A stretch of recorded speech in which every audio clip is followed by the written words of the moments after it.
Delivery po kay Ma'am Rhea Torres po. Yes po. Delivery po kay Rhea Torres po. Ha? Siguro tulog pa yon. Alam mo naman yon, busy kaka-edit. Grabe, ang aga pa naman. Kunin ko na lang, bigay ko sa kanya. Thank you.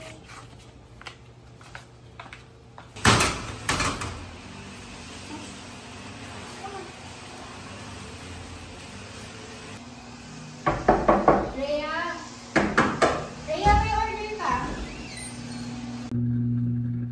O sige, lagay mo na lang dyan. Aki.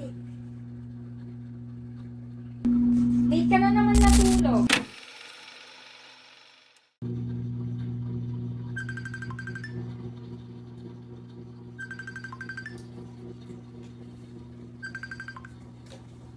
Hello? Oo eh. Tinapos ko pa kasi yung client video ko kagabi pa.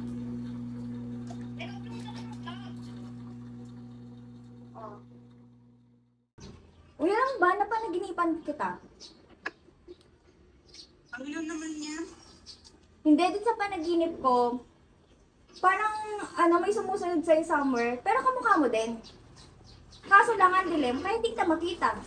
Ano naman sa mga panaginip mo eh? Halos lahat nagkakatotoo. Mag-ingat ka na lang siguro.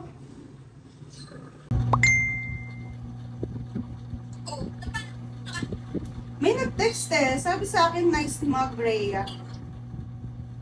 Ang creepy naman nun. Pero pakapat mo lang. Kaya nga eh, paano nyo nalaman ko? Sige, maya-maya na lang, no? Ang init dito eh. Sige. Bye-bye.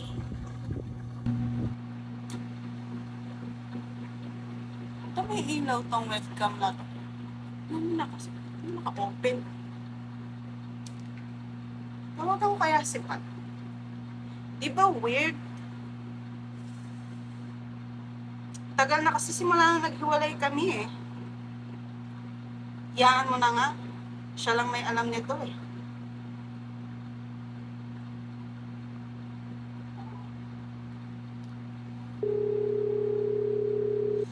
Sagutin kaya ito.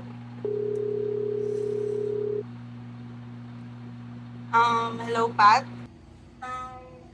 Inisang na akong tulong dito sa webcam ko eh.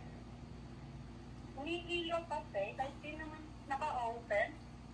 Ilang araw na kasing ganito eh. Sige, sure.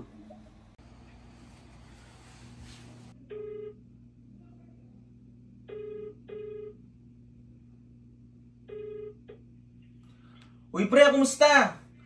Labas naman tayo oh. Uy pre, okay lang. Hindi ako pwede ngayon eh. Nagpapatulong si Rhea sa PC niya at sa webcam niya. Ha? Si Rhea? Di ba matagal na kayong iwalay? Ikaw pre ha? Hindi pre, send location na lang, dalian mo. At kukunin ko na rin yung pang-ayos ng webcam. O sige, baka mangailangan ka rin ng flash drive. Dalhin mo na rin ha?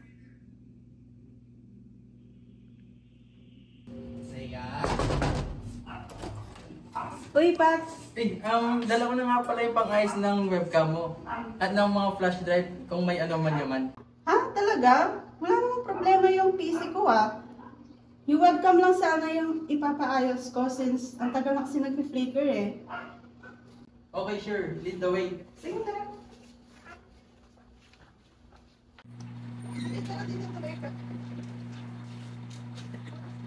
Tingnan mo tong webcam ko oh. Nag-flicker.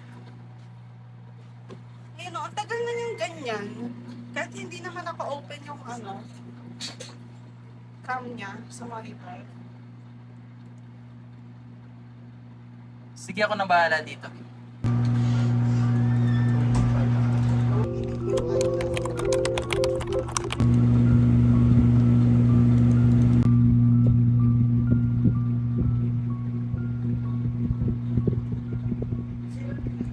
Ano to folder na to? Buksan mo nga.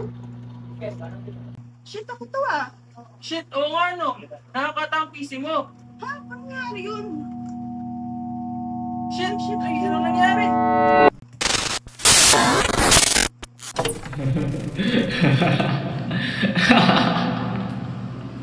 Siguro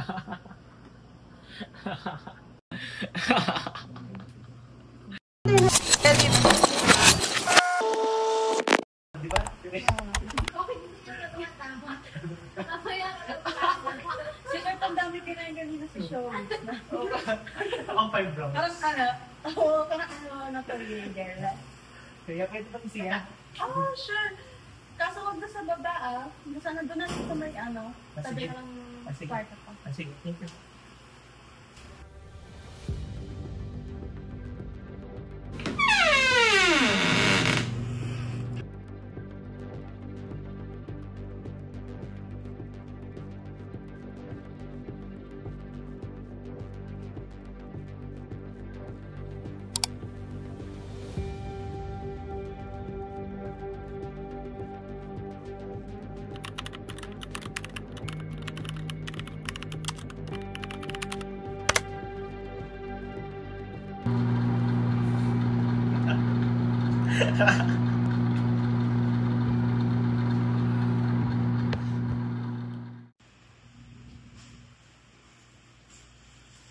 Ba't parang tagal mo? Ang talaga ba? Bitang na. Ano kaya to? Girls, tingin nyo, ano kaya to? Ano yan, about work? Ba't may ganyan ka, Holiday? Oo nga. Kaya nga may link pang kasama. Ikikip ko kaya to? Ayan kami sa IT of the year. Kurt, tingnan mo to, Nag-email kasi sa akin. Ba't mo naman pinindot? Okay lang yan, may ganyan talaga minsan. Baka mamaya mahack ako nito Nakabukas pa naman to sa PC. Good day. This session highlights 6 social engineering tactics portrayed in the short film Connect, emphasizing their real-world relevance and mitigation strategies. First, pretexting and physical intrusion. Kurt exploits social norms by fabricating a plausible excuse to enter Reyes' personal space, enabling him to install malware using a flash drive. In cybersecurity, this is known as pretexting, creating a deceptive scenario to obtain unauthorized access. In professional settings, always require proper identification and authorization before granting physical access to restricted areas or sensitive equipment. Second, phishing via malicious email. The film shows a classic phishing attempt via an unsolicited email containing a suspicious link. Clicking such links risks implanting malware or credential theft. Corporate training must emphasize recognizing phishing indicators, unknown senders, urgent language, unsolicited attachments or links. Use verified email gateways and encourage reporting suspicious messages immediately. Third, unauthorized device access and activation. Rhea's webcam activates without her consent, a sign of remote compromise. Advanced persistent threats may exploit hardware vulnerabilities for surveillance. Organizations should enforce endpoint security, including anti-malware solutions, device usage policies, and physical protections like camera covers. Users should be trained to report anomalies promptly. Fourth, impersonation through unknown messages. The creepy message from an unknown number illustrates impersonation aimed at psychological manipulation or information gathering. Employees must be trained to avoid engagement and report unknown contacts, especially when communications reference private or identifying information. Fifth, insider threat via trusted individuals.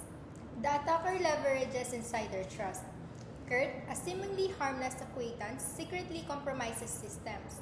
Insider threats accounts for significant breaches worldwide. Solutions include strict access controls, behavioral monitoring, and enforcing the principle of least privilege, alongside comprehensive background checks.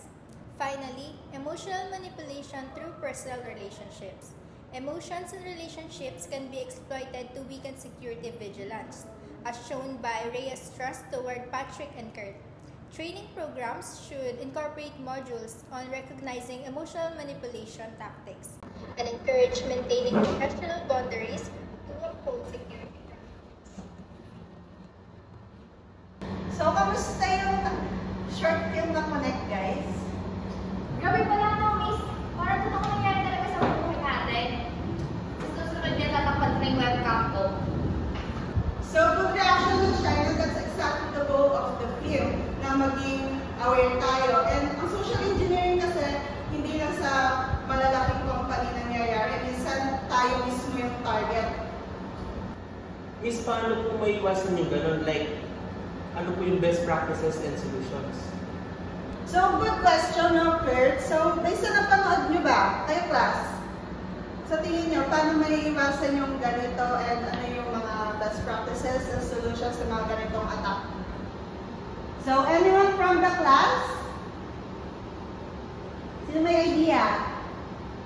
Ano? Walang sasagot? Hindi nyo ba alam? O, sige. Yung makakasagot may plus points sa exam. Anyone? Ay, tal. Ay, burida. Sige, Shaina. Miss, ano dapat? Siguro first, dapat may multi-layered access controls. Like physical budget, biometrics, encrypted credentials. Ayun, para mas secure. So, okay si China meron ng plus points sa exam. So, anyone from the class? Sino pa meron? Okay, Pat? Ang dagdag ko po, mag-video security awareness training. Okay, very good. So, anyone? Sino pa gusto mag-add? Okay, Darius naman. Tsaka po dapat may technical defenses din like email filtering, EDR, at DLP posts para ma-detect ang suspicious activities. So, okay, very good. Add points. Okay, sino pa may alam? Anyone? Okay, Kurt? Importante rin po, Miss, na may clear incident reporting procedure. Dapat mabilis po yung escalation para pag may nangyari tayo nahinala. Okay, good. So, last two. Sino pa may alam? Sige, Pat. And dapat po foster yung security culture na bawat employee ay may sense of responsibility to question suspicious behavior. Okay. Okay. So, for the last one, so sino pa may idea? Anyone? Miss, last. Okay, Shaina, last one. Miss, for last, dapat may regular penetration testing at saka simulated phishing exercise para matest natin kung ready na yung mga organization. Okay, very good, class. So, lahat ng nabanggit nyo, tamang practices. So, ang takeaway dito, kahit gano'n makaganda yung security tools, kung kulang naman tayo sa awareness and discipline, babagsak pa rin ang defense. So, class, ano sa tingin nyo yung one lesson na maaalala nyo kay Connect? Anyone? Secure po, secure po! Ikaw na lang, Pat. Aman po, think before you believe po and don't trust too easily. So, perfect, no, Patrick? Awareness starts with you. Remember, hindi mo kailangan maging hacker para maging secure. Kailangan mo lang maging maingat. So, class dismissed. You may go now.